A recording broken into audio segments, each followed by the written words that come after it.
अस्सलाम वालेकुम वरहमतुल्लाहि वबरकातुहू। आज इस वीडियो में आपके लिए एक नई ख़्वाब लेकर हाज़िर हुई हूँ। सफ़र करदन जो कि फ़ारसी ज़बान का लफ्ज़ है, यानी कि सफ़र करना। जो शख्स ये ख़्वाब देखता है, ख़्वाब में सफ़र करते हुए अपने आप को, किसी को या ख़ुद सफ़र पर जाते हुए या आते हुए अपने आप को देखता है, तो वो यही जानना चाहता है इस ख़्वाब की तबीर क्या है। जैसा कि आप जानते हैं कि यहाँ पर जो ख़्वाब में सफ़र करना की तबीर है, और आज मैं ये जो ख़्वाब की तबीर आपके सामने पढ़कर बताऊँगी, ये उलमा कराम ने लिखी है, ये हकीकी और सच्ची तबीरें हैं।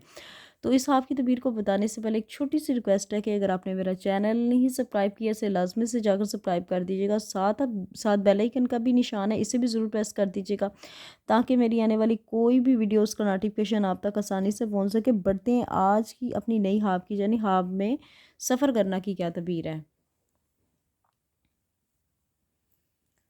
हज़रत इब्न सरीर रहमतुल्लाह अलैहि ने फरमाया कि अगर देखिए कि इसने सफ़र किया है और वो मकाम पहले से बेहतर है, दलील है कि इसका हाल नेक होगा।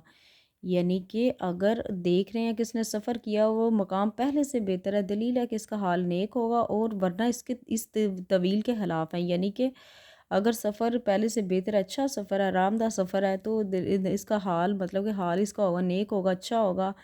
तो अगर आप देख रहे हैं सफ़र नहीं अच्छा है, तो इसके ख़िलाफ़ आप तबीर देख सकते हैं। अगर देखें कि सफ़र किया है और नहीं जानता, यानी कि आप सफ़र कर रहे हैं, आप जानते ही नहीं आप कहाँ जा रहे हैं, कहाँ गया है, कहाँ नहीं गया, दलील है कि अपने याल से जुदा होगा, वहाँ से नकल मकानी करेगा, यानी कि जुदा हो जाएगा, या फिर वो नकल मकानी करके घर कहीं और ले लेगा।